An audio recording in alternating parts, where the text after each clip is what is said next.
A Dance in Fire by Warren Jarth. Chapter 1 of A Clerk's Adventures in Valenwood. Scene, the Imperial City, Cyrodiil. Date, 7 Frostfall, 3rd Era 397. It seemed as if the palace had always housed the Atreus Building Commission, the company of clerks and estate agents who authored and notarized nearly every construction of any note in the Empire. It had stood for 250 years, since the reign of the Emperor Magnus, a plain-fronted and austere hall on a minor but respectable plaza in the Imperial City. Energetic and ambitious middle-class lads and ladies worked there, as well as complacent middle-aged ones like Decumus Scotti. No one could imagine a world without the Commission, least of all Scotti. To be accurate, he could not imagine a world without himself in the Commission. "Lord Atreus is perfectly aware of your contributions," said the managing clerk, closing the shutter that demarcated Scotty's office behind him. "But you know that things have been difficult." "Yes," said Scotty stiffly. "Lord Vanek's men have been giving us a lot of competition lately, and we must be more efficient if we are to survive. Unfortunately, that means releasing some of our historically best but presently underachieving senior clerks." "I understand. Can't be helped." "I'm glad that you understand," smiled the managing clerk, smiling thinly and withdrawing. "Please have your room cleared immediately." Scotty began the task of organizing all his work to pass on to his successor. It would probably be young Imbralius who would take most of it on, which was as it should be, he considered philosophically. The lad knew how to find business. Scotty wondered idly what the fellow would do with the contracts for the new statue of Saint Alicia for which the Temple of the One had applied. Probably invent a clerical error, blame it on his old predecessor Decumus Scotti, and require an additional cost to rectify.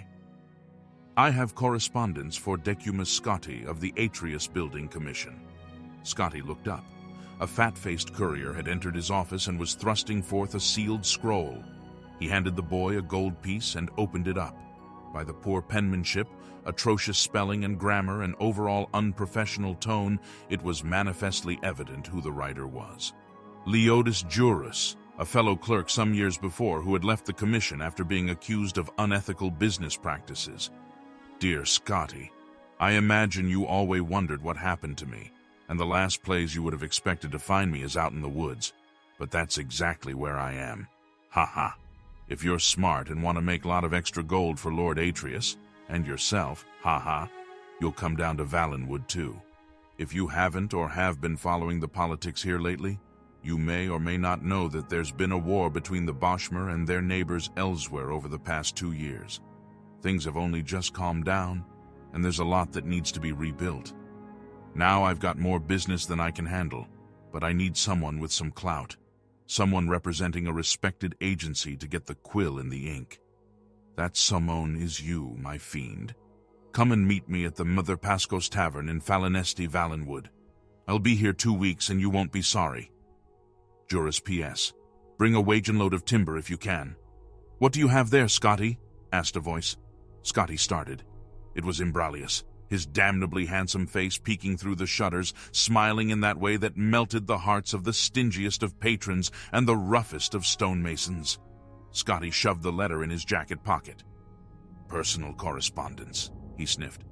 "I'll be cleared up here in just a moment."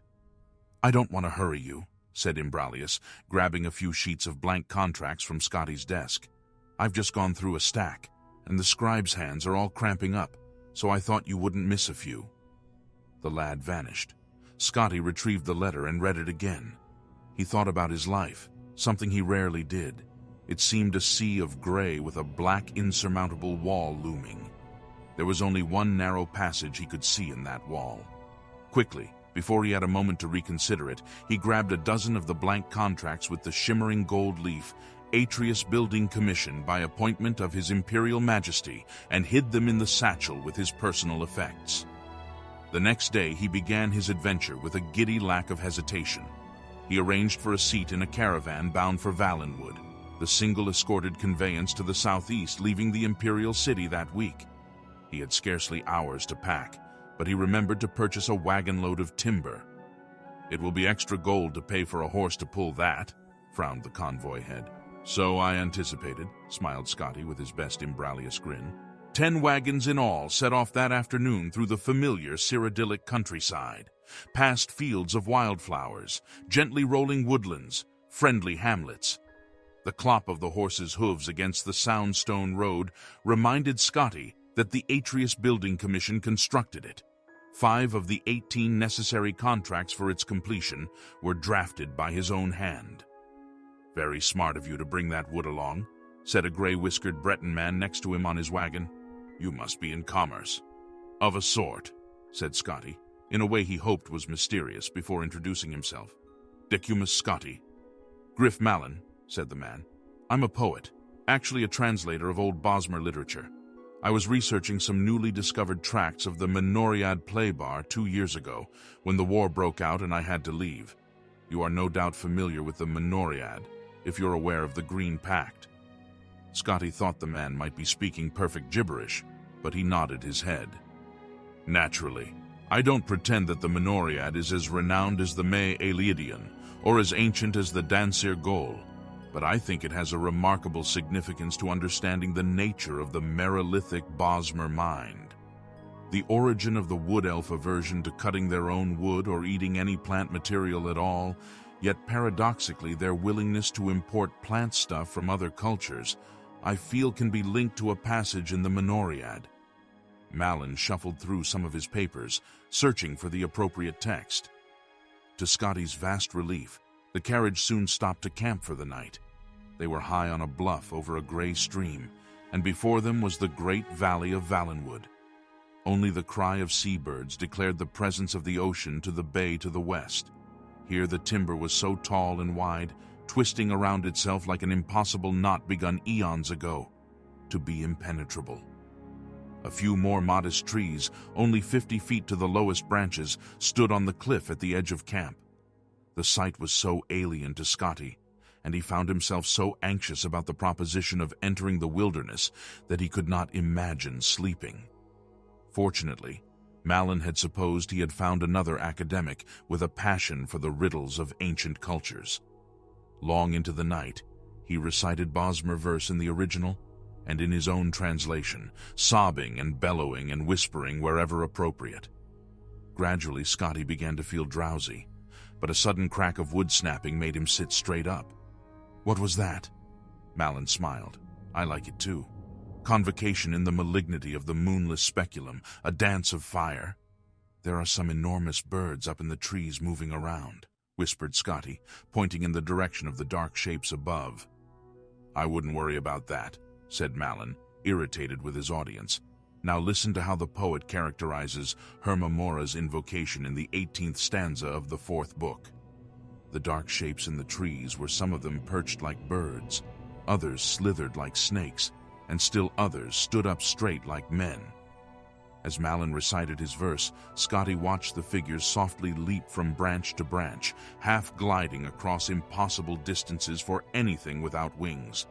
They gathered in groups and then reorganized until they had spread to every tree around the camp. Suddenly, they plummeted from the heights. "Mara!" cried Scotty. "They're falling like rain." "Probably seed pods," Mallon shrugged, not turning around. "Some of the trees have remarkable—" The camp erupted into chaos. Fires burst out in the wagons. The horses wailed from mortal blows. Casks of wine, fresh water, and liquor gushed their contents to the ground. A nimble shadow dashed past Scotty and Mallon, gathering sacks of grain and gold with impossible agility and grace. Scotty had only one glance at it, lit up by a sudden nearby burst of flame. It was a sleek creature with pointed ears, wide yellow eyes, mottled pied fur, and a tail like a whip. "Werewolf," he whimpered, shrinking back. "Cathay rot," groaned Mallon. "Much worse. Khajiit cousins or some such thing come to plunder." "Are you sure?" As quickly as they struck, the creatures retreated, diving off the bluff before the battle mage and knight, the caravan's escorts, had fully opened their eyes.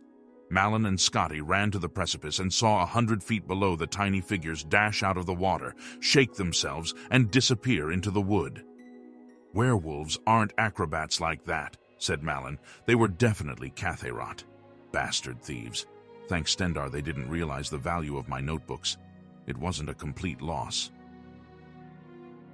Chapter 2. It was a complete loss. The Cathay Rot had stolen or destroyed almost every item of value in the caravan in just a few minutes' time. Decumus Scotty's wagon load of wood he had hoped to trade with the Bosmer had been set on fire and then toppled off the bluff. His clothing and contracts were tattered and ground into the mud of dirt mixed with spilt wine. All the pilgrims, merchants, and adventurers in the group moaned and wept as they gathered the remnants of their belongings by the rising sun of the dawn. I best not tell anyone that I managed to hold on to my notes for my translation of the Menoriad play bar, whispered the poet Griff Mallon. They'd probably turn on me.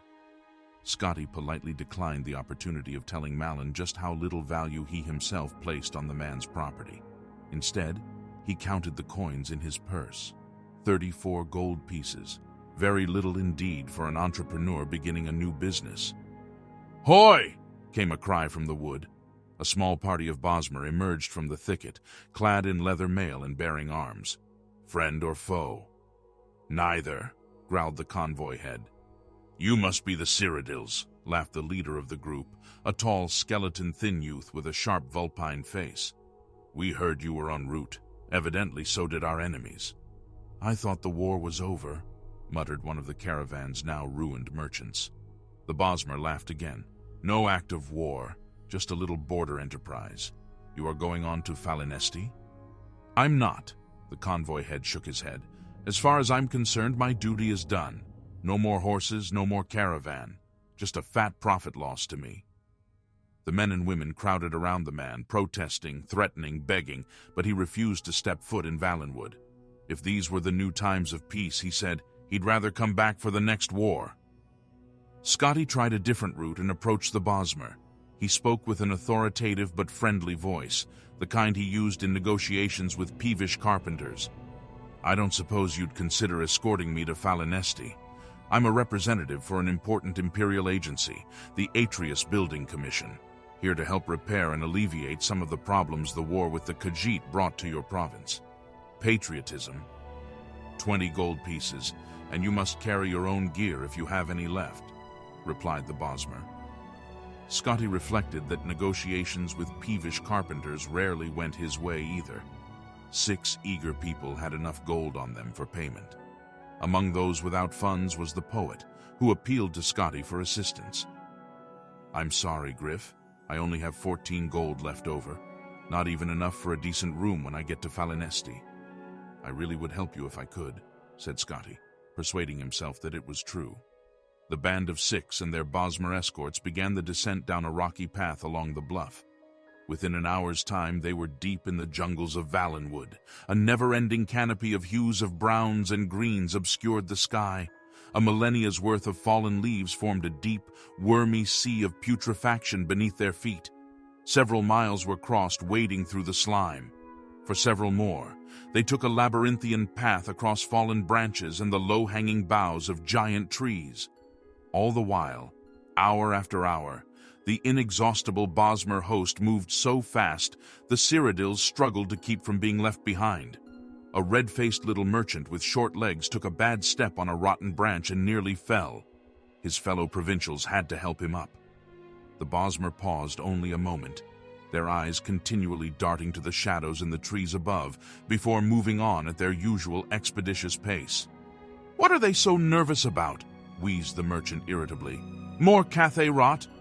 "Don't be ridiculous," laughed the Bosmer unconvincingly. "Khajiit this far into Valenwood? In times of peace, they'd never dare." When the group passed high enough above the swamp that the smell was somewhat dissipated, Scotty felt a sudden pang of hunger. He was used to 4 meals a day in the Cyrodiilic custom. Hours of non-stop exertion without food was not part of his regimen as a comfortably paid clerk. He pondered, feeling somewhat delirious, how long they had been trotting through the jungle. 12 hours? 20? A week? Time was meaningless. Sunlight was only sporadic through the vegetative ceiling. Phosphorescent molds on the trees and in the muck below provided the only regular illumination. "Is it at all possible for us to rest and eat?" he hollered to his host up ahead. "We're near to Falinesti," came the echoing reply. "Lots of food there." The path continued upward for several hours more across a clot of fallen logs, rising up to the first and then the second boughs of the tree line. As they rounded a long corner, the travelers found themselves midway up a waterfall that fell 100 feet or more. No one had the energy to complain as they began pulling up the stacks of rock, agonizing foot by foot. The Bosmer escorts disappeared into the mist, but Scotty kept climbing until there was no more rock left. He wiped the sweat and river water from his eyes. Falinesti spread across the horizon before him. Sprawling across both banks of the river stood the mighty Grot Oak City, with groves and orchards of lesser trees crowding it like supplicants before their king. At a lesser scale, the tree that formed the moving city would have been extraordinary, gnarled and twisted with a gorgeous crown of gold and green, dripping with vines and shining with sap. At a mile tall and half as wide, it was the most magnificent thing Scotty had ever seen. If he had not been a starving man with the soul of a clerk, he would have sung. "There you are," said the leader of the escorts. "Not too far a walk. You should be glad it's wintertide. In summertide, the city's on the far south end of the province." Scotty was lost as to how to proceed. The sight of the vertical metropolis where people moved about like ants disoriented all his sensibilities. "You wouldn't know of an inn called—" He paused for a moment, and then pulled Juris's letter from his pocket. "Something like Mother Pasco's Tavern." "Mother Pascost?" The lead Bosmer laughed his familiar contemptuous laugh. "You won't want to stay there? Visitors always prefer the Asia Hall in the top boughs. It's expensive, but very nice. I'm meeting someone at Mother Pascost's Tavern. If you've made up your mind to go, take a lift to Havel Slump and ask for directions there. Just don't get lost and fall asleep in the Western Cross." This apparently struck the youth's friends as a very witty jest, and so it was with their laughter echoing behind him that Scotty crossed the writhing root system to the base of Falinesti. The ground was littered with leaves and refuse, and from moment to moment a glass or a bone would plummet from far above, so he walked with his neck crooked to have warning. An intricate network of platforms anchored to thick vines slipped up and down the slick trunk of the city with perfect grace, manned by operators with arms as thick as an ox's belly. Scotty approached the nearest fellow at one of the platforms, who was idly smoking from a glass pipe. "I was wondering if you might take me to Havel Slump." The mayor nodded, and within a few minutes' time, Scotty was 200 feet in the air at a crook between two mighty branches. Curled webs of moss stretched unevenly across the fork, forming a sharing roof for several dozen small buildings. There were only a few souls in the alley, but around the bend ahead, he could hear the sound of music and people. Scotty tipped the Falinesti platform ferryman a gold piece and asked for the location of Mother Pascost's Tavern. "Straight ahead of you, sir, but you won't find anyone there," the ferryman explained, pointing in the direction of the noise. "Morndas everyone in Havel Slump has revelry." Scotty walked carefully along the narrow street. Though the ground felt as solid as the marble avenues of the Imperial city, there were slick cracks in the bark that exposed fatal drops into the river. He took a moment to sit down, to rest and get used to the view from the heights. It was a beautiful day for certain, but it took Scotty only a few minutes of contemplation to rise up in alarm. A jolly little raft anchored downstream below him had distinctly moved several inches while he watched it, but it hadn't moved at all. He had, together with everything around him. It was no metaphor. The city of Falinesti walked, and considering its size, it moved quickly.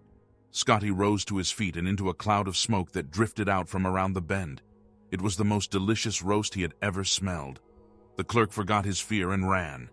The revelry, as the ferryman had termed it, took place on an enormous platform tied to the tree, wide enough to be a plaza in any other city. A fantastic assortment of the most amazing people Scotty had ever seen were jammed shoulder to shoulder together, many eating, many more drinking, and some dancing to a lutist and singer perched on an offshoot above the crowd. They were largely Bosmer, true natives clad in colorful leather and bones, with a close minority of orcs. Whirling through the throng, dancing and bellowing at one another were a hideous ape people. A few heads bobbing over the tops of the crowd belonged not, as Scotty first assumed, to very tall people, but to a family of centaurs. "Care for some mutton?"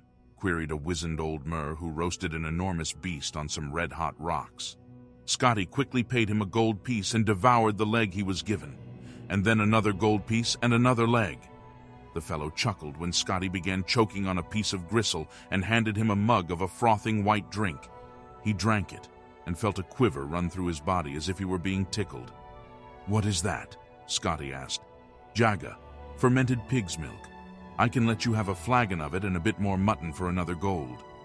Scotty agreed, paid, gobbled down the meat, and took the flagon with him as he slipped into the crowd.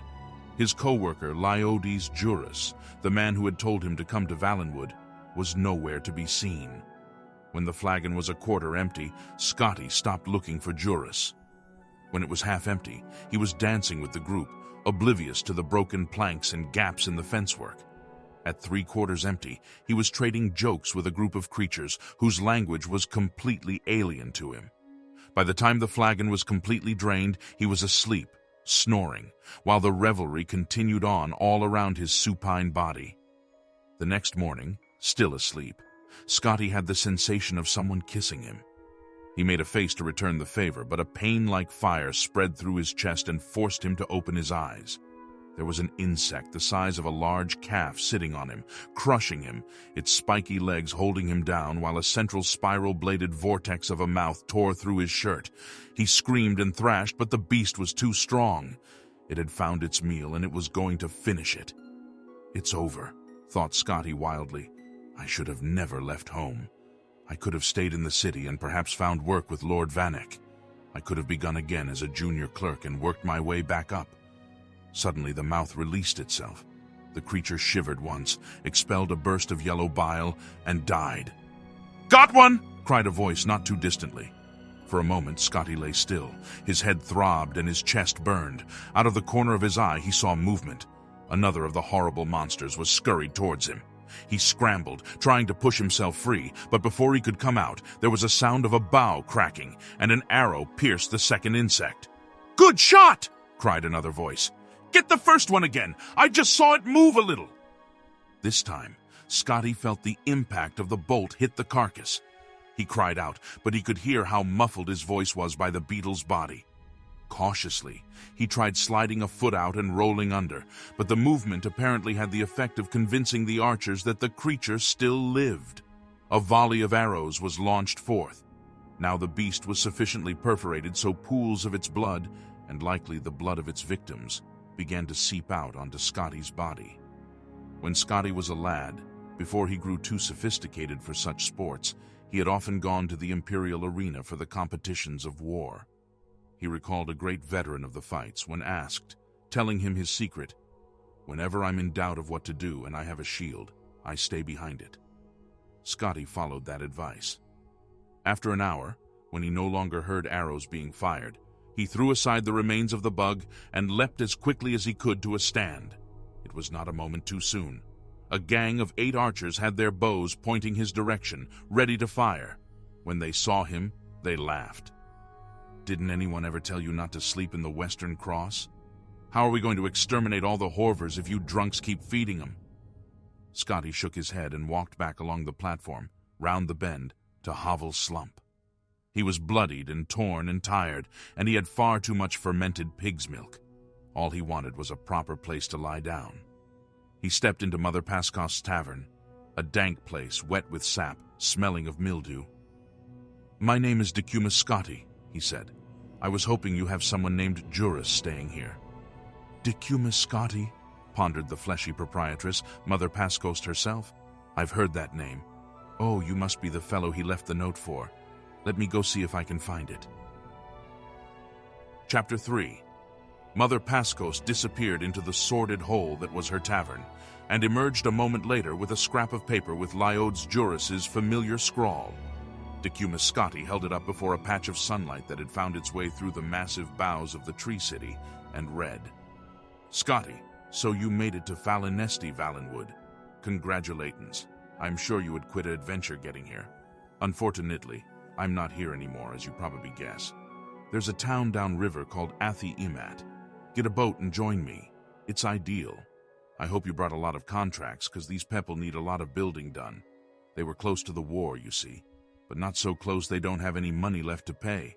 Ha ha! Meet me down here as soon as you can. Juris. So, Scotty pondered, Juris had left Falinesti and gone to some place called Athi. Given his poor penmanship and ghastly spelling, it could equally well be Athi, Afi, Othri, Imthri, Urtha, or Krakamaka.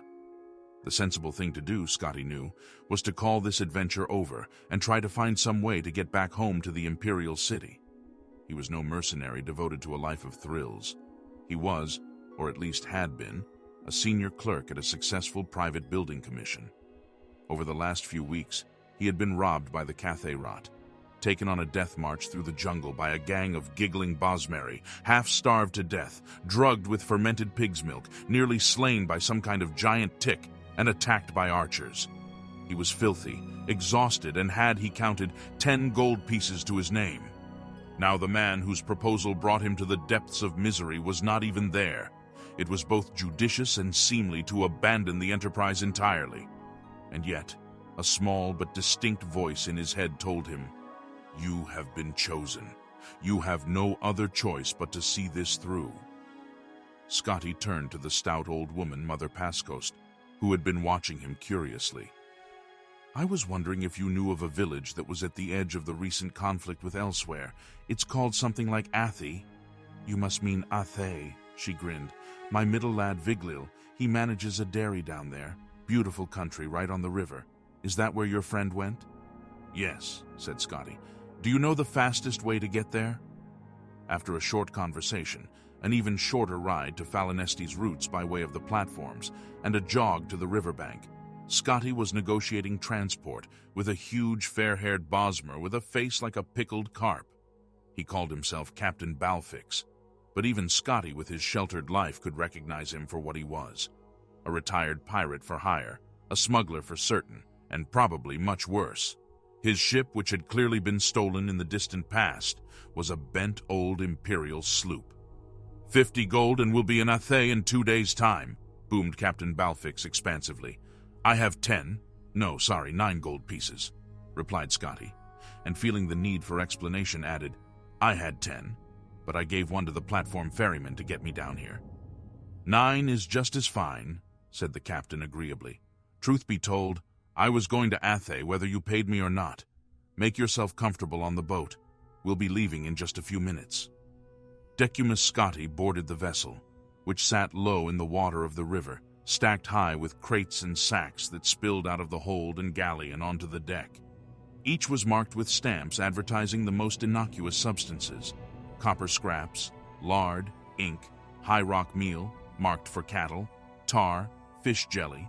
Scotty's imagination reeled, picturing what sorts of illicit imports were truly aboard. It took more than those few minutes for Captain Balfix to haul in the rest of his cargo, but in an hour, the anchor was up and they were sailing downriver towards Athay.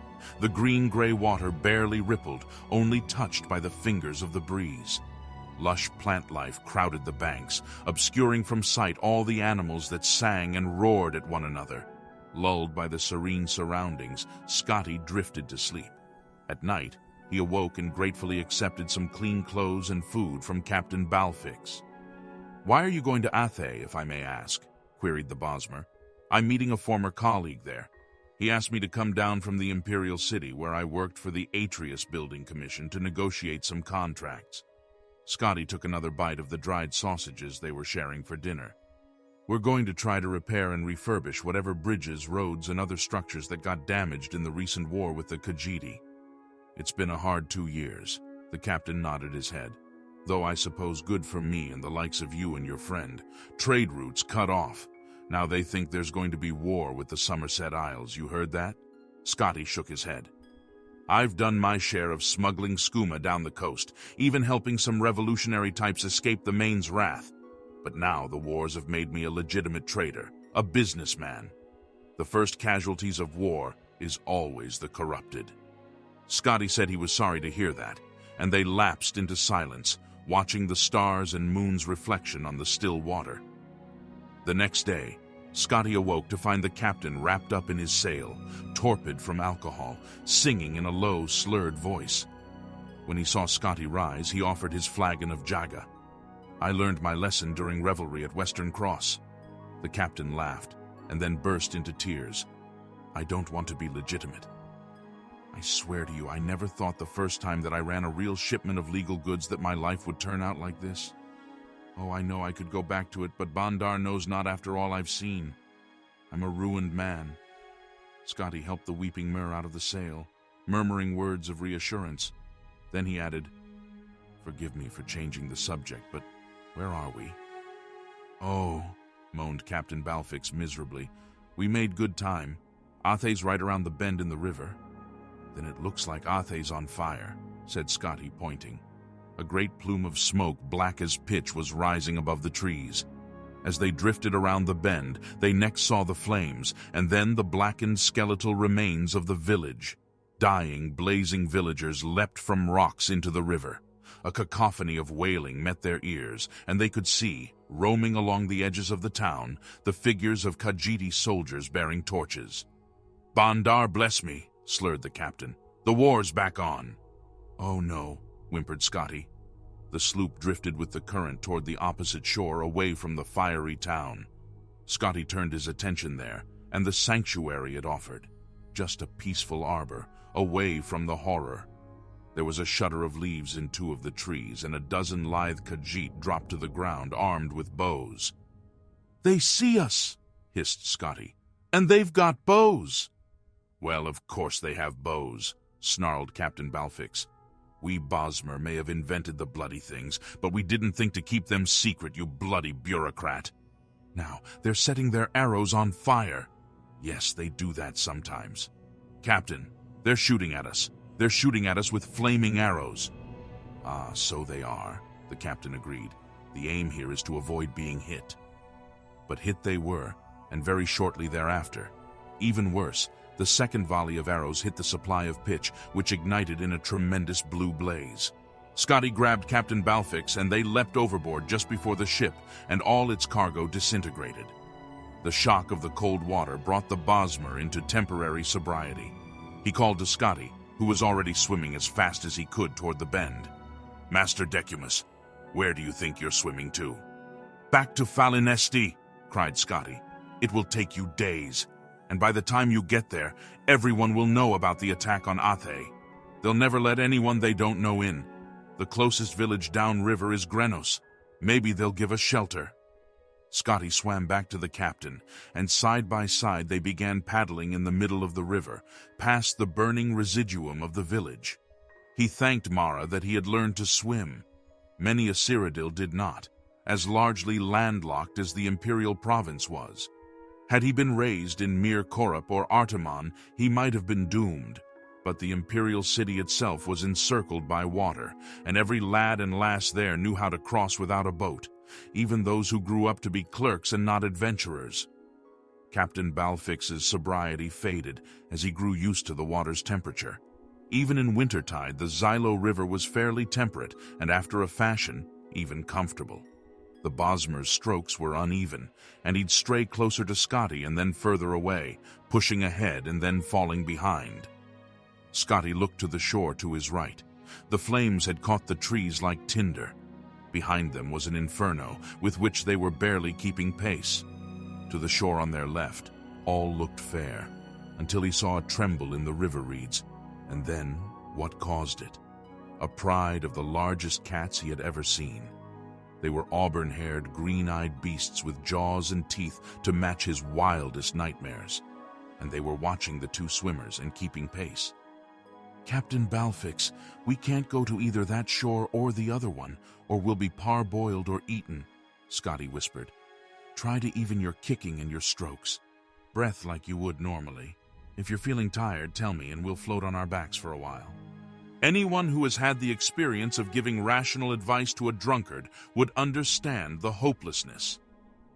Scotty kept pace with the captain, slowing himself, quickening, drifting left and right, while the Bosmer moaned old ditties from his pirate days.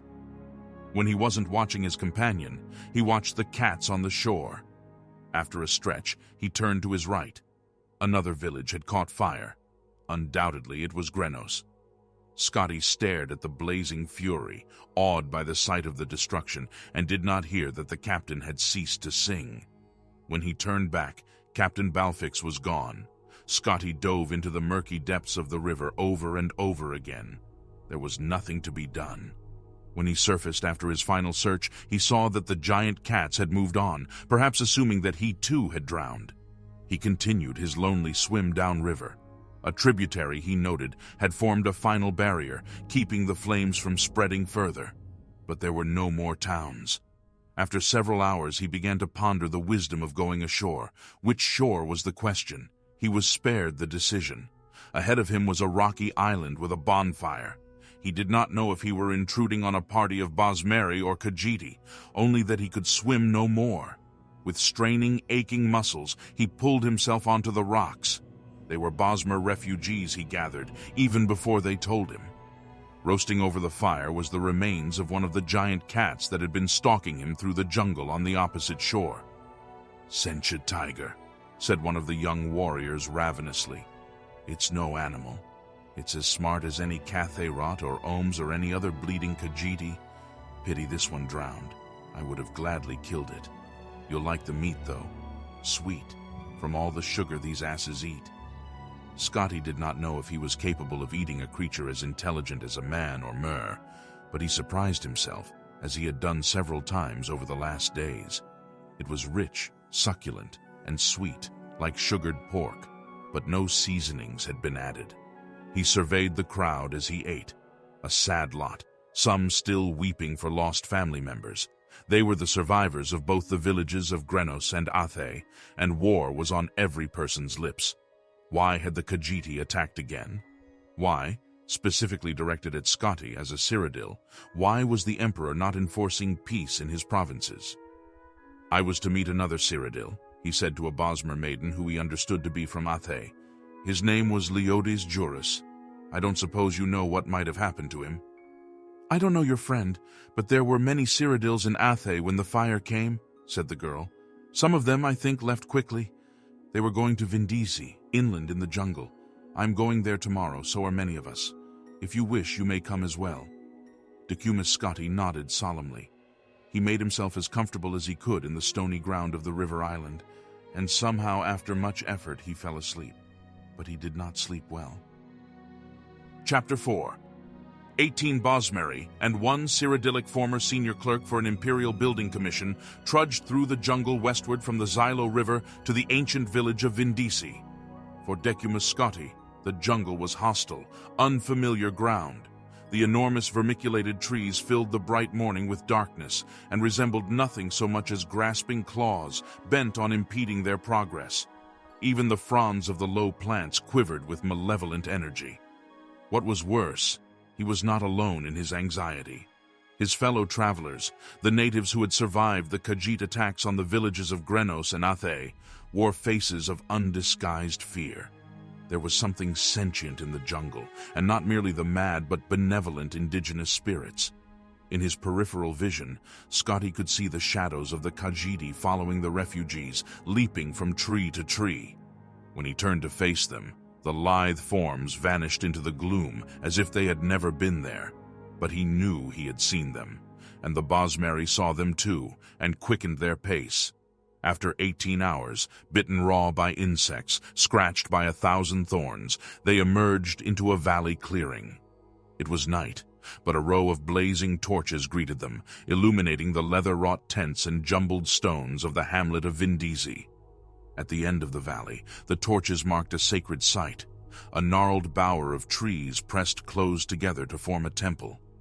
Wordlessly, the Bosmeri walked the torch arcade toward the trees. Scotty followed them. When they reached the solid mass of living wood with only one gaping portal, Scotty could see a dim blue light glowing within. A low, sonorous moan from 100 voices echoed within. The Bosmeri maiden he had been following held out her hand, stopping him.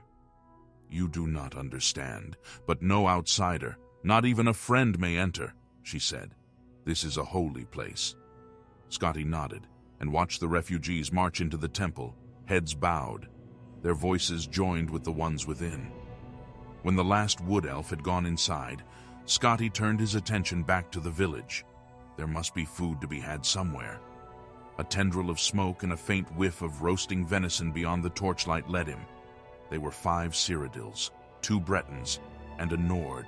The group gathered around a campfire of glowing white stones, pulling steaming strips of meat from the cadaver of a great stag. At Scotty's approach, they rose up, all but the Nord, who was distracted by his hunk of animal flesh. "Good evening. Sorry to interrupt, but I was wondering if I might have a little something to eat. I'm afraid I'm rather hungry after walking all day with some refugees from Grenos and Athe."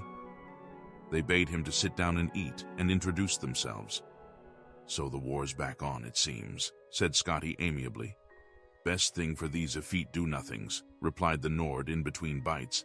"I've never seen such a lazy culture. Now they've got the Khajiits striking them on land and the High Elves at sea. If there's any province that deserves a little distress, it's damnable Valenwood." "I don't see how they're so offensive to you," laughed one of the Bretons. "They're congenital thieves, even worse than the Khajiiti because they are so blessed meek in their aggression." The Nord spat out a gob of fat, which sizzled on the hot stones of the fire. "They spread their forests into territory that doesn't belong to them, slowly infiltrating their neighbors, and they're puzzled when elsewhere shoves back at them. They're all villains of the worst order." "What are you doing here?" asked Scotty. "I'm a diplomat from the court of Gehenna," muttered the Nord, returning to his food. "What about you? What are you doing here?" asked one of the Cyrodiils. "I work for Lord Atreus's building commission in the Imperial city," said Scotty. "One of my former colleagues suggested that I come down to Valenwood. He said the war was over, and I could contract a great deal of business for my firm rebuilding what was lost. One disaster after another, and I've lost all my money. I'm in the middle of a rekindling of war, and I cannot find my former colleague."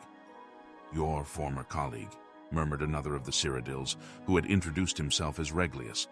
"He wasn't by any chance named Liodes Juris, was he? You know him?" "He lured me down to Valenwood in nearly the exact same circumstances," smiled Reglius grimly. "I worked for your employer's competitor, Lord Vanek's men, where Liodes Juris also formerly worked. He wrote to me, asking that I represent an Imperial building commission and contract some post-war construction. I had just been released from my employment, and I thought that if I brought some new business, I could have my job back. Juris and I met in Athe, and he said he was going to arrange a very lucrative meeting with the Sylvanar." Scotty was stunned. "Where is he now?" "I'm no theologian, so I couldn't say." Reglius shrugged. "He's dead. When the Khajiiti attacked Athe, they began by torching the harbor where Juris was readying his boat. Or, I should say, my boat, since it was purchased with the gold I brought. By the time we were even aware of what was happening enough to flee, everything by the water was ash. The Khajiiti may be animals, but they know how to arrange an attack." "I think they followed us through the jungle to Vindizi," said Scotty nervously. "There was definitely a group of something jumping along the treetops." "Probably one of the monkey folk," snorted the Nord. "Nothing to be concerned about." "When we first came to Vindizi and the Bosmeri all entered that tree, they were furious, whispering something about unleashing an ancient terror on their enemies." The Breton shivered, remembering. "They've been there ever since, for over a day and a half now. If you want something to be afraid of, that's the direction to look." The other Breton, who was a representative of the Daggerfall Mages Guild, was staring off into the darkness while his fellow provincial spoke. "Maybe, but there's something in the jungle too, right on the edge of the village, looking in." "More refugees, maybe?" asked Scotty, trying to keep the alarm out his voice. "Not unless they're traveling through the trees now," whispered the wizard. The Nord and one of the Cyrodiils grabbed a long tarp of wet leather and pulled it across the fire, instantly extinguishing it without so much as a sizzle. Now Scotty could see the intruders, their elliptical yellow eyes and long, cruel blades catching the torchlight. He froze with fear, praying that he too was not so visible to them. He felt something bump against his back and gasped. Reglius's voice hissed from up above. "Be quiet for Mara's sake and climb up here." Scotty grabbed hold of the knotted double vine that hung down from a tall tree at the edge of the dead campfire. He scrambled up it as quickly as he could, holding his breath lest any grunt of exertion escape him. At the top of the vine, high above the village, was an abandoned nest from some great bird in a trident-shaped branch. As soon as Scotty had pulled himself into the soft, fragrant straw, Reglius pulled up the vine. No one else was there, and when Scotty looked down, he could see no one below. No one, that is, except the Khajiit, slowly moving toward the glow of the temple tree. "Thank you," whispered Scotty, deeply touched that a competitor had helped him. He turned away from the village and saw that the tree's upper branches brushed against the mossy rock walls that surrounded the valley below. "How are you at climbing?" "You're mad," said Reglius under his breath. "We should stay here until they leave. If they burn Vindisi like they did Athe and Grenos, we'll be dead sure as if we were on the ground." Scotty began the slow, careful climb up the tree, testing each branch. "Can you see what they're doing?" "I can't really tell." Reglius stared down into the gloom. "They're at the front of the temple. I think they also have, it looks like long ropes, trailing off behind them, off into the pass." Scotty crawled onto the strongest branch that pointed toward the wet, rocky face of the cliff. It was not a far jump at all. So close, in fact, that he could smell the moisture and feel the coolness of the stone. But it was a jump nevertheless, and in his history as a clerk, he had never before leapt from a tree 100 feet off the ground to a sheer rock. He pictured in his mind's eye the shadows that had pursued him through the jungle from the heights above, how their legs coiled to spring, how their arms snapped forward in an elegant fluid motion to grasp. He leapt, his hands grappled for rock, but long, thick cords of moss were more accessible. He held hard, but when he tried to plant his feet forward, they slipped up skyward. For a few seconds, he found himself upside down before he managed to pull himself into a more conventional position. There was a narrow outcropping jutting out of the cliff where he could stand and finally exhale. "Reglius! Reglius! Reglius!" Scotty did not dare to call out. In a minute, there was a shaking of branches and Lord Vanek's man emerged. First his satchel, then his head, then the rest of him. Scotty started to whisper something, but Reglius shook his head violently and pointed downward. One of the Khajiit was at the base of the tree, peering at the remains of the campfire. Reglius awkwardly tried to balance himself on the branch, but as strong as it was exceedingly difficult with only one free hand. Scotty cupped his palms and then pointed at the satchel. It seemed to pain Reglius to let it out of his grasp, but he relented and tossed it to Scotty. There was a small, almost invisible hole in the bag, and when Scotty caught it, a single gold coin dropped out. It rang as it bounced against the rock wall on the descent. A high, soft sound that seemed like the loudest alarm Scotty had ever heard. Then, many things happened very quickly. The Cathay-Rot at the base of the tree looked up and gave a loud wail. The other Khajiit followed in chorus, as the cat below crouched down and then sprung up into the lower branches. Reglius saw it below him, climbing up with impossible dexterity, and panicked. Even before he jumped, Scotty could tell that he was going to fall. With a cry, Reglius the clerk plunged to the ground, breaking his neck on impact. A flash of white fire erupted from every crevice of the temple, and the moan of the Bosmeri prayer changed into something terrible and otherworldly. The climbing Cathay-Rot stopped and stared. "Kirgo," it gasped. "The wild hunt." It was as if a crack in reality had opened wide. A flood of horrific beasts, tentacled toads, insects of armor and spine, gelatinous serpents, vaporous beings with the face of gods, all poured forth from the great hollow tree, blind with fury. They tore the Khajiit in front of the temple to pieces. All the other cats fled for the jungle, but as they did so, they began pulling on the ropes they carried. In a few seconds' time, the entire village of Vindisi was boiling with the lunatic apparitions of the wild hunt. Over the babbling, barking, howling horde, Scotty heard the Cyrodiils in hiding cry out as they were devoured. The Nord too was found and eaten, and both Bretons. The wizard had turned himself invisible, but the swarm did not rely on their sight. The tree the Cathay-Rot was in began to sway and rock from the impossible violence beneath it. Scotty looked at the Khajiit's fear-struck eyes and held out one of the cords of moss. The cat's face showed its pitiful gratitude as it leapt for the vine. It didn't have time to entirely replace that expression when Scotty pulled back the cord and watched it fall. The hunt consumed it to the bone before it struck the ground. Scotty's own jump up to the next outcropping of rock was immeasurably more successful. From there, he pulled himself to the top of the cliff and was able to look down into the chaos that had been the village of Vindisi. The hunt's mass had grown and began to spill out through the pass out of the valley, pursuing the fleeing Khajiit. It was then that the madness truly began. In the moon's light, from Scotty's vantage, he could see where the Khajiit had attached their ropes. With a thunderous boom, an avalanche of boulders poured over the pass. When the dust cleared, he saw that the valley had been sealed. The wild hunt had nowhere to turn but on itself. Scotty turned his head, unable to bear to look at the cannibalistic orgy. The night jungle stood before him, a web of wood. He slung Reglius's satchel over his shoulder and entered. Chapter 5. Soap! The forest will eat love. Straight ahead. Stupid and a stupid cow. The voice boomed out so suddenly that Decumus Scotty jumped. He stared off into the dim jungle glade from which he only heard animal and insect calls, and the low whistling of wind moments before. It was a queer, oddly accented voice of indiscriminate gender, tremulous in its modulations, but unmistakably human, or at very least elven. An isolated Bosmer, perhaps, with a poor grasp of the Cyrodiilic language.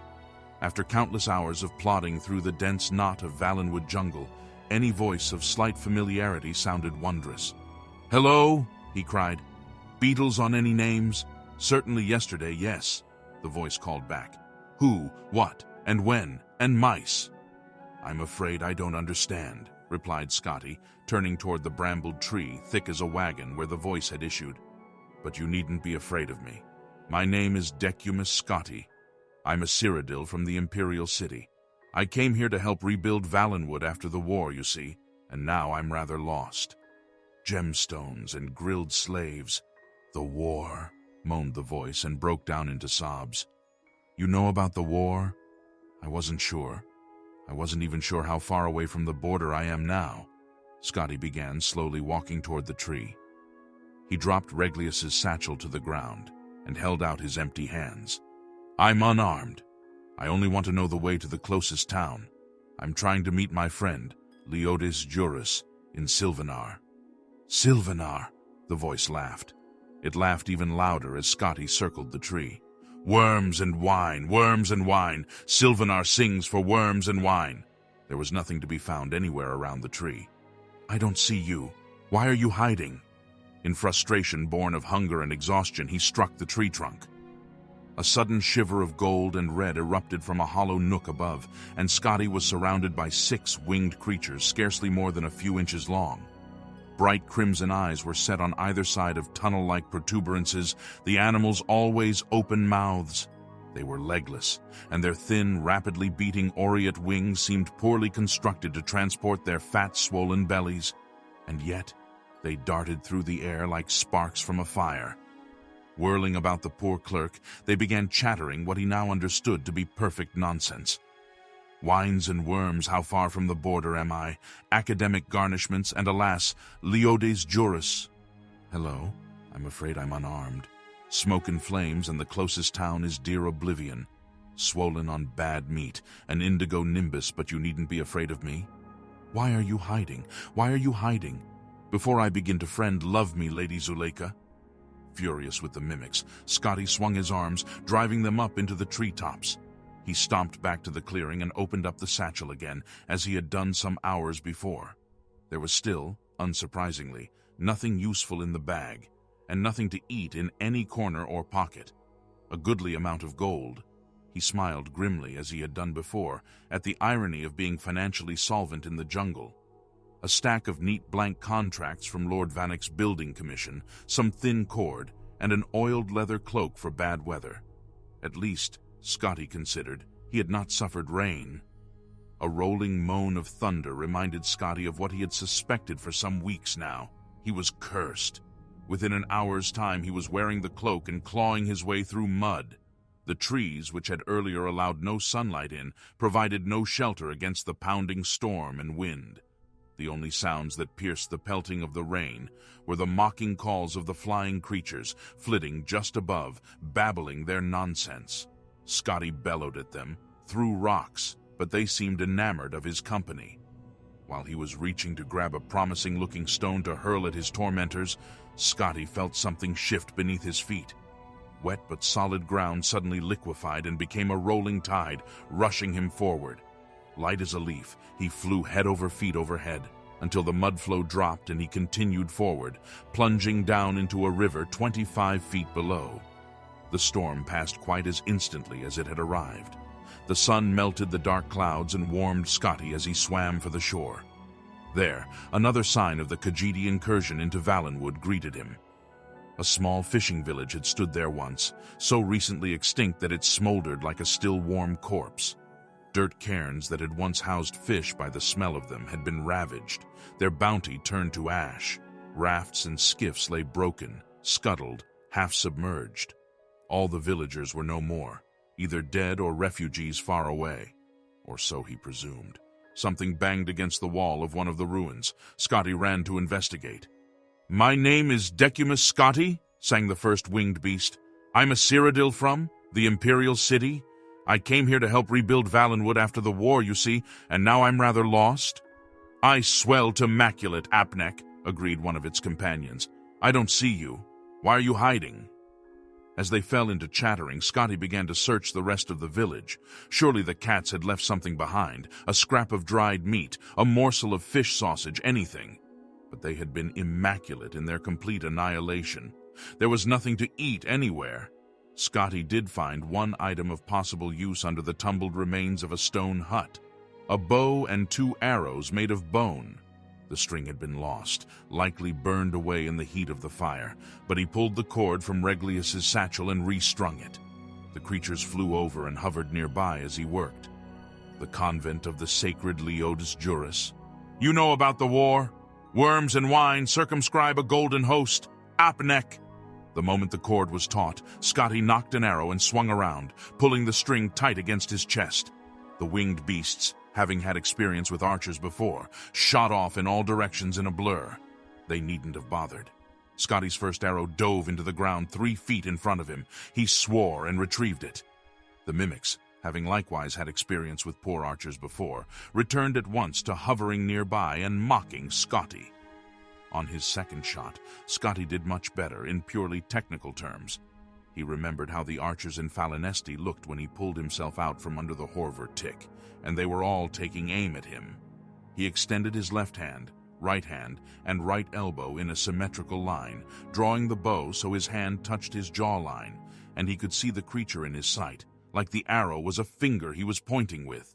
The bolt missed the target by only 2 feet, but it continued on its trajectory, snapping when it struck a rock wall. Scotty walked to the river's edge. He had only 1 arrow left, and perhaps, he considered, it would be most practical to find a slow-moving fish and fire it on that.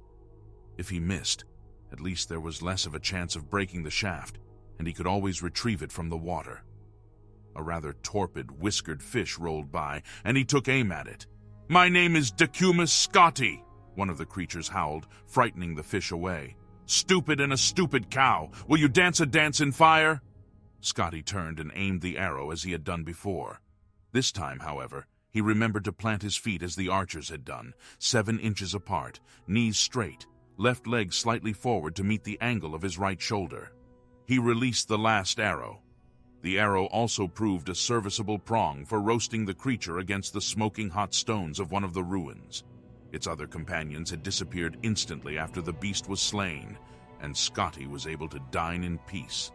The meat proved to be delicious, if scarcely more than a first course. He was picking the last of it from the bones, when a boat sailed into view from around the bend of the river. At the helm were Bosmer sailors. Scotty ran to the bank and waved his arms. They averted their eyes and continued past. "You bloody callous bastards!" Scotty howled. "Knaves, hooligans, apenecks, scoundrels!" A gray-whiskered form came out from a hatch, and Scotty immediately recognized him as Griff Malin, the poet-translator he had met in the caravan from Cyrodiil. He peered Scotty's direction, and his eyes lit up with delight. "Decumus Scotty, precisely the man I hoped to see. I want to get your thoughts on a rather puzzling passage in the Menoriad play bar. It begins, 'I went weeping into the world searching for wonders.' Perhaps you're familiar with it. I'd like nothing better than to discuss the Menoriad play bar with you, Griff, Scotty called back. Would you let me come aboard, though, first? Overjoyed at being on a ship bound for any port at all, Scotty was true to his word. For over an hour, as the boat rolled down the river past the blackened remnants of Bosmeri villages, he asked no questions and spoke nothing of his life over the past weeks. He merely listened to Malin's theories of Merethic Aldmeri esoterica. The translator was undemanding of his guest's scholarship, accepting nods and shrugs as civilized conversation. He even produced some wine and fish jelly, which he shared with Scotty absent-mindedly, as he expounded on his various theses. Finally, while Malin was searching for a reference to some minor point in his notes, Scotty asked, "Rather off subject, but I was wondering where we're bound." "The very heart of the province, Sylvanar," Malin said, not looking up from the passage he was reading. "It's somewhat bothersome, actually, as I wanted to go to Woodhearth first to talk to a Bosmer there who claims to have an original copy of Dirith Yalmilhiad, if you can believe it. But for the time being, that has to wait. Somerset Isle has surrounded the city and is in the process of starving the citizenry until they surrender. It's a tiresome prospect, since the Bosmeri are happy to eat one another, so there's a risk that at the end, only one fat wood elf will remain to wave the flag." "That is vexing," agreed Scotty sympathetically. "To the east, the Khajiit are burning everything, and to the west, the High Elves are waging war. I don't suppose the borders to the north are clear?" "They're even worse," replied Malin, finger on the page, still distracted. "The Cyrodiils and Redguards don't want Bosmer refugees streaming into their provinces. It only stands to reason. Imagine how much more criminally inclined they'd be now that they're homeless and hungry." "So," murmured Scotty, feeling a shiver, "we're trapped in Valenwood." "Not at all. I need to leave fairly shortly myself, as my publisher has set a very definite deadline for my new book of translations. From what I understand, one merely petitions to the Sylvanar for special border protection, and one can cross into Cyrodiil with impunity." "Petition the Sylvanar, or petition at Sylvanar?" "Petition the Sylvanar at Sylvanar. It's an odd nomenclature that is typical of this place, the sort of thing that makes my job as a translator that much more challenging. The Sylvanar, or rather they, are the closest the Bosmeri have to a great leader. The essential thing to remember about the Sylvanar," Malin smiled, finding the passage he was looking for. "Here, a fortnight inexplicable, the world burns into a dance." There's that metaphor again. "What were you saying about the Sylvanar?" asked Scotty. "The essential thing to remember?" "I don't remember what I was saying," replied Malin, turning back to his oration. In a week's time, the little boat bumped along the shallow, calmer waters of the foaming current the Xylo had become, and Decumus Scotty first saw the city of Sylvanar. If Falinesti was a tree, then Sylvanar was a flower, a magnificent pile of faded shades of green, red, blue, and white, shining with crystalline residue. Malin had mentioned offhand, when not otherwise explaining Aldmeri prosody, that Sylvanar had once been a blossoming glade in the forest. But owing to some spell or natural cause, the tree's sap began flowing with translucent liqueur. The process of the sap flowing and hardening over the colorful trees had formed the web of the city. Malin's description was intriguing, but it hardly prepared him for the city's beauty. "What is the finest, most luxurious tavern here?" Scotty asked one of the Bosmer boatmen. "Prithala Hall," Malin answered. "But why don't you stay with me? I'm visiting an acquaintance of mine, a scholar I think you'll find fascinating. His hovel isn't much, but he has the most extraordinary ideas about the principles of a Merethic Aldmeri tribe, the Sarmathi." "Under any other circumstances I would happily accept," said Scotty graciously. "But after weeks of sleeping on the ground or on a raft and eating whatever I could scrounge, I feel the need for some indulgent creature comforts. And then, after a day or two, I'll petition the Sylvanar for safe passage to Cyrodiil." The men bade each other goodbye. Griff Malin gave him the address of his publisher in the Imperial city, which Scotty accepted and quickly forgot. The clerk wandered the streets of Sylvanar, crossing bridges of amber, admiring the petrified forest architecture. In front of a particularly estimable palace of silvery reflective crystal, he found Prithala Hall. He took the finest room and ordered a gluttonous meal of the finest quality. At a nearby table, he saw two very fat fellows, a man and a Bosmer, remarking how much finer the food was there than at the Sylvanar's palace. They began to discuss the war and some issues of finances and rebuilding provincial bridges. The man noticed Scotty looking at them, and his eyes flashed recognition. "Scotty, is that you? Kinnereth, where have you been? I've had to make all the contacts here on my own." At the sound of his voice, Scotty recognized him. The fat man was Leotis Juris, vastly engorged. Chapter 6. Decumus Scotty sat down listening to Leotis Juris. The clerk could hardly believe how fat his former colleague at Lord Atrius's building commission had become. The piquant aroma of the roasted meat dish before Scotty melted away. All the other sounds and textures of Prithala Hall vanished all around him, as if nothing else existed but the vast form of Juris. Scotty did not consider himself an emotional man, but he felt a tide flow over him at the sight and sound of the man whose badly written letters had been the guideposts that carried him from the Imperial city back in early Frost Fall. "Where have you been?" Juris demanded again. "I told you to meet me in Falinesti weeks ago." "I was there weeks ago," Scotty stammered, too surprised to be indignant. "I got your note to meet you in Athe, and so I went there. But the Khajiit had burned it to the ground. Somehow, I found my way with the refugees in another village, and someone there told me that you had been killed." "And you believed that right away?" Juris sneered. "The fellow seemed very well informed about you. He was a clerk from Lord Vanek's building commission named Reglius, and he said that you had also suggested that he come down to Valenwood to profit from the war." "Oh yes," said Juris after thinking a moment. "I recall the name now. Well, it's good for business to have two representatives from Imperial building commissions here. We just need to all coordinate our bids, and all should be well." "Reglius is dead," said Scotty, "but I have his contracts from Lord Vanek's commission." "Even better," gasped Juris, impressed. "I never knew you were such a ruthless competitor, Decumus Scotty. Yes, this could certainly improve our position with the Sylvanar. Have I introduced you to Basth here?" Scotty had only been dimly aware of the Bosmer's presence at the table with Juris, which was surprising given that the mare's girth nearly equaled his dining companion. The clerk nodded to Basth coldly, still numb and confused. It had not left his mind that only any hour earlier, Scotty had intended to petition the Sylvanar for safe passage through the border back to Cyrodiil. The thought of doing business with Juris after all, of profiting from Valenwood war with Elsewhere, and now the second one with the Somerset Isle, seemed like something happening to another person. "Your colleague and I were talking about the Sylvanar," said Bast, putting down the leg of mutton he had been gnawing on. "I don't suppose you've heard about his nature." "A little, but nothing very specific. I got the impression that he's very important and very peculiar. He's the representative of the people, legally, physically, and emotionally," explained Juris, a little annoyed at his new partner's lack of common knowledge. "When they're healthy, so is he. When they're mostly female, so is he. When they cry for food or trade or an absence of foreign interference, he feels it too, and makes laws accordingly. In a way, he's a despot, but he's the people's despot." "That sounds," said Scotty, searching for the appropriate word, "like bunk." "Perhaps it is," shrugged Basth.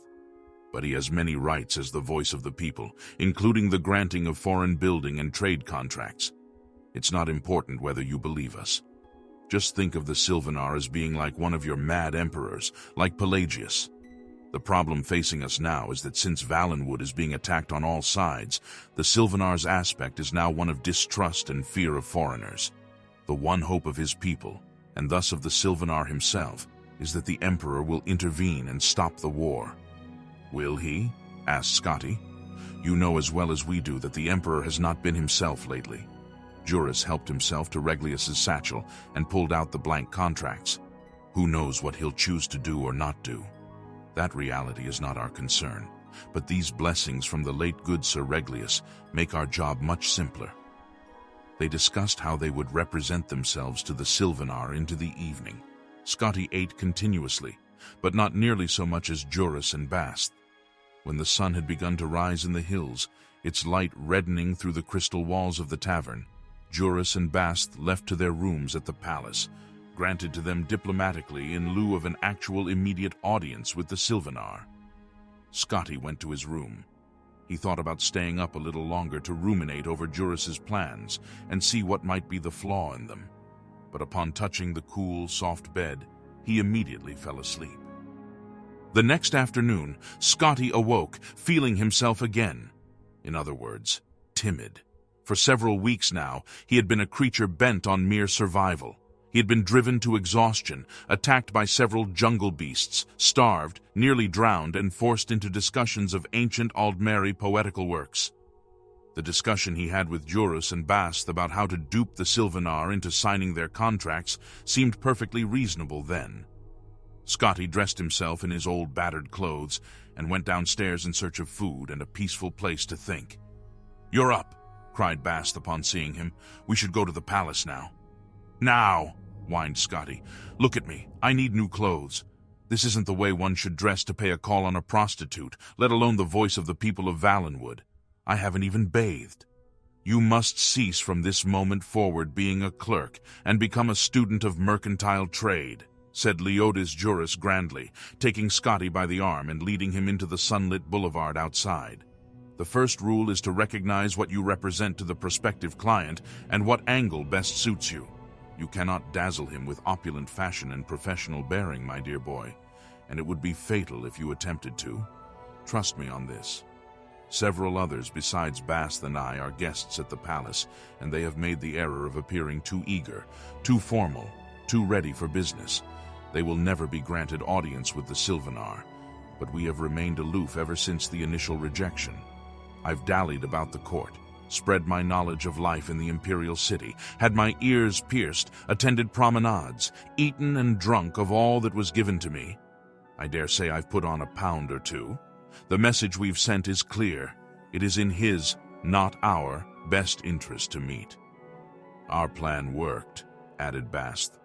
"When I told his minister that our Imperial representative had arrived and that we were at last willing to meet with the Sylvanar this morning, we were told to bring you there straight away." "Aren't we late then?" asked Scotty. "Very," laughed Juris, "but that's again part of the angle we're representing, benevolent disinterest. Remember not to confuse the Sylvanar with conventional nobility. His is the mind of the common people. When you grasp that, you'll understand how to manipulate him." Juris spent the last several minutes of the walk through the city, expounding on his theories about what Valenwood needed, how much, and at what price. They were staggering figures. Far more construction and far higher costs than anything Scotty had been used to dealing with. He listened carefully. All around them, the city of Sylvanar revealed itself, glass and flower, roaring winds and beautiful inertia. When they reached the palace of the Sylvanar, Dagoth Scotty stopped, stunned. Juris looked at him for a moment and then laughed. "It's quite bizarre, isn't it?" That it was. A frozen scarlet burst of twisted, uneven spires as if a rival sun rising. A blossom the size of a village, where courtiers and servants resembled nothing so much as insects walked about it, sucking its ichor. Entering over a bent petal-like bridge, the three walked through the palace of unbalanced walls. Where the partitions bent close together and touched, there was a shaded hall or a small chamber. Where they warped away from one another, there was a courtyard. There were no doors anywhere, no any way to get to the Sylvanar but by crossing through the entire spiral of the palace, through meetings and bedrooms and dining halls, past dignitaries, consorts, musicians, and many guards. "It's an interesting place," said Bast, "but not very much privacy. Of course, that suits the Sylvanar well." When they reached the inner corridors, 2 hours after they first entered the palace, guards, brandishing blades and bows, stopped them. "We have an audience with the Sylvanar," said Juris patiently. "This is Lord Dagoth Scotty, the Imperial representative." One of the guards disappeared down the winding corridor and returned moments later with a tall, proud Bosmer clad in a loose robe of patchwork leather. He was the Minister of Trade. "The Sylvanar wishes to speak with Lord Dagoth Scotty alone." It was not the place to argue or show fear, so Scotty stepped forward, not even looking toward Juris and Bast. He was certain they were showing their masks of benevolent indifference. Following the minister into the audience chamber, Scotty recited to himself all the facts and figures Juris had presented to him. He willed himself to remember the angle and the image he must project. The audience chamber of the Sylvanar was an enormous dome, where the walls bent from bowl-shaped at the base inward to almost meet at the top. A thin ray of sunlight streamed through the fissure hundreds of feet above and directly upon the Sylvanar, who stood upon a puff of shimmering gray powder. For all the wonder of the city and the palace, the Sylvanar himself looked perfectly ordinary. An average, blandly handsome, slightly tired-looking, extraordinary wood elf, of the type one might see in any capital in the Empire. It was only when he stepped from the dais that Scotty noticed an eccentricity in his appearance. He was very short. "I had to speak with you alone," said the Sylvanar in a voice common and unrefined. "May I see your papers?" Scotty handed him the blank contracts from Lord Vanek's building commission. The Sylvanar studied them, running his finger over the embossed seal of the Emperor before handing them back. He suddenly seemed shy, looking to the floor. "There are many charlatans at my court who wish to benefit from the wars. I thought you and your colleagues were among them, but those contracts are genuine." "Yes, they are," said Scotty calmly. The Sylvanar's conventional aspect made it easy for Scotty to speak, with no formal greetings, no deference, exactly as Juris had instructed. "It seems most sensible to begin straight away talking about the roads which need to be rebuilt, and then the harbors that the Altmeri have destroyed. And then I can give you my estimates on the cost of resupplying and renovating the trade routes." "Why hasn't the Emperor seen fit to send a representative when the war with Elsewhere began 2 years ago?" asked the Sylvanar glumly. Scotty thought a moment before replying of all the common Bosmeri he had met in Valenwood, the greedy, frightened mercenaries who had escorted him from the border, the hard-drinking revelers and expert pest-exterminating archers in the western cross of Falinesti, nosy old Mother Pascost in Havel Slump, Captain Balfix, the poor, sadly reformed pirate, the terrified but hopeful refugees of Athe and Grenos, the mad, murderous, self-devouring wild hunt of Vindisi, the silent, dour boatman hired by Griff Malin, the degenerate, grasping Bast. If one creature represented their total disposition, and that of many more throughout the province, what would be his personality? Scotty was a clerk by occupation and nature, instinctively comfortable cataloging and filing, making things fit in a system. If the soul of Valenwood were to be filed, where would it be put? The answer came upon him almost before he posed himself the question: denial. "I'm afraid that question doesn't interest me," said Scotty. "Now, can we get back to the business at hand?" All afternoon, Scotty and the Sylvanar discussed the pressing needs of Valenwood. Every contract was filled and signed. So much was required, and there were so many costs associated that addendums and codicils had to be scribbled into the margins of the papers, and those had to be resigned. Scotty maintained his benevolent indifference, but he found that dealing with the Sylvanar was not quite the same as dealing with a simple, sullen child. The voice of the people knew certain practical, everyday things very well: the yields of fish, the benefits of trade, the condition of every township and forest in his province. "We will have a banquet tomorrow night to celebrate this commission," said the Sylvanar at last. "Best make it tonight," replied Scotty. "We should leave for Cyrodiil with the contracts tomorrow, so I'll need a safe passage to the border. We best not waste any more time." "Agreed," said the Sylvanar, and called for his Minister of Trade to put his seal on the contracts and arrange for the feast. Scotty left the chamber and was greeted by Bast and Jurus. Their faces showed the strain of maintaining the illusion of unconcern for too many hours. As soon as they were out of sight of the guards, they begged Scotty to tell them all. When he showed them the contract, Bast began weeping with delight. "Anything about the Sylvanar that surprised you?" asked Jurus. "I hadn't expected him to be half my height." "Was he?" Jurus looked mildly surprised. "He must have shrunk since I tried to have an audience with him earlier.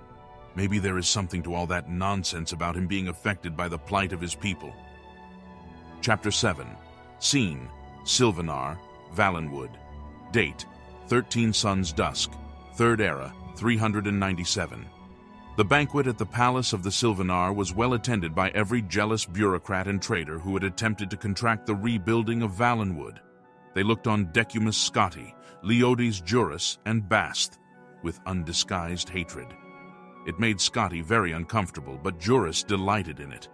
As the servants brought in platter after platter of roasted meats, Juris poured himself a cup of jaga and toasted the clerk. "I can confess it now," said Juris. "I had grave doubts about inviting you to join me on this adventure. All the other clerks and agents of building commissions I contacted were more outwardly aggressive, but none of them made it through, let alone to the audience chamber of the Sylvanar, let alone brokered the deals on their own like you did. Come, have a cup of jaga with me." "No, thank you," said Scotti. "I had too much of that drug in Falinesti and nearly got sucked dry by a giant tick because of it. I'll find something else to drink." Scotti wandered about the hall until he saw some diplomats drinking mugs of a steaming brown liquid poured from a large silver urn. He asked them if it was tea. "Tea made from leaves?" scoffed the first diplomat. "Not in Valenwood. This is rotmeth." Scotti poured himself a mug and took a tentative sip. It was gamey, bitter and sugared, and very salty. At first it seemed very disagreeable to his palate, but a moment later he found he had drained the mug and was pouring another. His body tingled.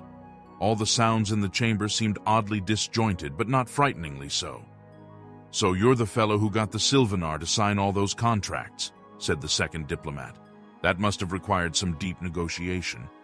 Not at all, just a little basic understanding of mercantile trading," grinned Scotti, pouring himself a third mug of rotmeth.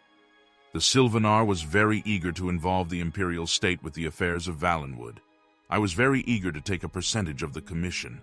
With all that blessed eagerness, it was merely a matter of putting quill to contract, bless you." "You have been in the employ of His Imperial Majesty very long?" asked the first diplomat. "It's a bite, or rather a bit more complicated than that in the Imperial City. Between you and me, I don't really have a job. I used to work for Lord Atreus in his building commission, but I got sacked. And then, the contracts are from Lord Vanek and his building commission, 'cause I got 'em from this fellow Reglius, who is a competitor but still a very fine fellow until he was made dead by those Khajiit." Scotti drained his fifth mug. "When I go back to the Imperial City, then the real negotiations can begin, bless you. I can go to my old employer and to Lord Vanek and say, 'Look here, you. Which one of you wants these commissions?' And they'll fall over each other to take them from me. It will be bidding war for my percentage, the likes of which no one nowhere has never seen." "So you're not a representative of His Imperial Majesty the Emperor?" asked the first diplomat. "Didn't you hear what I said? You stupid!" Scotti felt a surge of rage which quickly subsided. He chuckled and poured himself a seventh mug. "The building commissions are privately owned, but they're still representatives of the Emperor. So I'm a representative of the Emperor, or I will be. When I get these contracts in, it's very complicated. I can understand why you're not following me. Bless you, it's all like the poet said, a dance in fire. If you follow the illusion, that is to say, illusion." "And your colleagues, are they representatives of the Emperor?" asked the second diplomat. Scotti burst into laughter, shaking his head. The diplomats bade him their respects and went to talk to the minister. Scotti stumbled out of the palace and reeled through the strange, organic avenues and boulevards of the city. It took him several hours to find his way to Prithala Hall and his room. Once there, he slept, very nearly on his bed. The next morning he woke to Juris and Bast in his room, shaking him. He felt half asleep and unable to open his eyes fully, but otherwise fine. The conversation with the diplomats floated in his mind in a haze, like an obscure childhood memory. "What in Mara's name is rotmeth?" he asked quickly. "Rancid, strongly fermented meat juices with lots of spices to kill the poisons," smiled Bast. "I should have warned you to stay with Jaga." "You must understand the meat mandate by now," laughed Juris. "These Bosmeri would rather eat each other than touch the fruit of the vine or the field." "What did I say to those diplomats?" cried Scotti, panicking. "Nothing bad, apparently," said Juris, pulling out some papers. "Your escorts are downstairs to bring you to the Imperial province. Here are your papers of safe passage. The Sylvanar seems very impatient about business proceeding forward rapidly. He promises to send you some sort of rare treasure when the contracts are fulfilled. See, he's already given me something." Juris showed off his new bejeweled earring, a beautiful, large, faceted ruby. Bast showed that he had a similar one. The two fat fellows left the room so Scotty could dress and pack. A full regiment of the Sylvanar's guards was on the street in front of the tavern. They surrounded a carriage crested with the official arms of Valenwood. Still dazed, Scotty climbed in, and the captain of the guard gave the signal. They began a quick gallop. Scotty shook himself and then peered behind. Bast and Juris were waving him goodbye. "Wait!" Scotty cried. "Aren't you coming back to the Imperial province too?" "The Sylvanar asked that we stay behind as Imperial representatives," yelled Leotis Juris, "in case there's a need for more contracts and negotiations. He's appointed us undrape, some sort of special honor for foreigners at court. Don't worry, lots of banquets to attend. You can handle the negotiations with Vanek and Atreus yourself, and we'll keep things settled here." Juris continued to yell advice about business, but his voice became indistinct with distance. Soon it disappeared altogether as the convoy rounded the streets of Sylvanar. The jungle loomed suddenly, and then they were in it. Scotty had only gone through it by foot or along the rivers by slow-moving boats. Now it flashed all around him in profusions of greens. The horses seemed even faster moving through underbrush than on the smooth paths of the city. None of the weird sounds or dank smells of the jungle penetrated the escort. It felt to Scotty as if he were watching a play about the jungle with a background of a quickly moving scrim, which offered only the merest suggestion of the place. So it went for 2 weeks. There was lots of food and water in the carriage with the clerk, so he merely ate and slept as the caravan pressed endlessly on. From time to time, he'd hear the sound of blades clashing, but when he looked around, whatever had attacked the caravan had long since been left behind. At last, they reached the border, where an Imperial garrison was stationed. Scotty presented the soldiers who met the carriage with the papers. They asked him a barrage of questions that he answered monosyllabically, and then let him pass. It took several more days to arrive at the gates of the Imperial city. The horses that had flown so fast through the jungle now slowed down in the unfamiliar territory of the wooded Colovian estates. By contrast, the cries of his province's birds and smells of his province's plant life brought Decumus Scotty alive. It was as if he had been dreaming all the past months. At the gates of the city, Scotty's carriage door was opened for him, and he stepped out on uncertain legs. Before he had a moment to say something to the escort, they had vanished, galloping back south through the forest. The first thing he did now that he was home was go to the closest tavern and have tea and fruit and bread. If he never ate meat again, he told himself, that would suit him very nicely. Negotiations with Lord Atreus and Lord Vanek proceeded immediately thereafter. It was most agreeable. Both commissions recognized how lucrative the rebuilding of Valenwood would be for their agency. Lord Vanek claimed, quite justifiably, that as the contracts had been written on forms notarized by his commission, he had the legal right to them. Lord Atreus claimed that Decumus Scotty was his agent and representative, and that he had never been released from employment. The Emperor was called to arbitrate, but he claimed to be unavailable. His advisor, the Imperial battle mage Jaeger Tharn, had disappeared long ago and could not be called on for his wisdom and impartial mediation. Scotty lived very comfortably off the bribes from Lord Atreus and Lord Vanek. Every week a letter would arrive from Juris or Bast asking about the status of negotiations.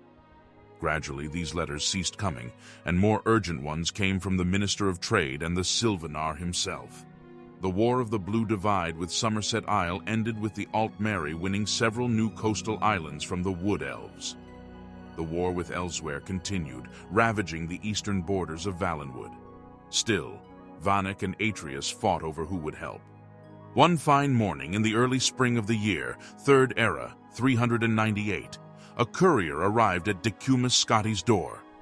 Lord Vanek has won the Valenwood Commission, and requests that you and the contracts come to his hall at your earliest convenience.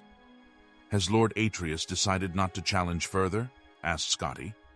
He's been unable to, having died very suddenly just now from a terribly unfortunate accident, said the courier. Scotty had wondered how long it would be before the Dark Brotherhood was brought in for final negotiations. As he walked toward Lord Vanek's building commission, a long, severe piece of architecture on a minor but respectable plaza, he wondered if he had played the game as he ought to have. Could Vanek be so rapacious as to offer him a lower percentage of the commission now that his chief competitor was dead? Thankfully, he discovered, Lord Vanek had already decided to pay Scotty what he had proposed during the heat of the winter negotiations.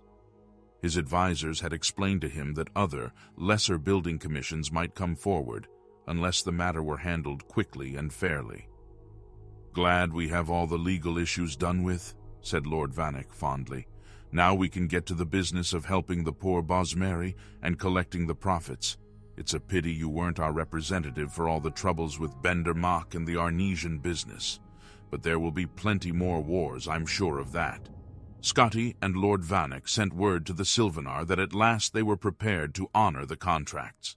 A few weeks later they held a banquet in honor of the profitable enterprise.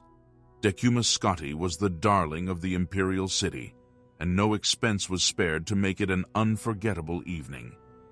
As Scotty met the nobles and wealthy merchants who would be benefiting from his business dealings, an exotic but somehow faintly familiar smell rose in the ballroom.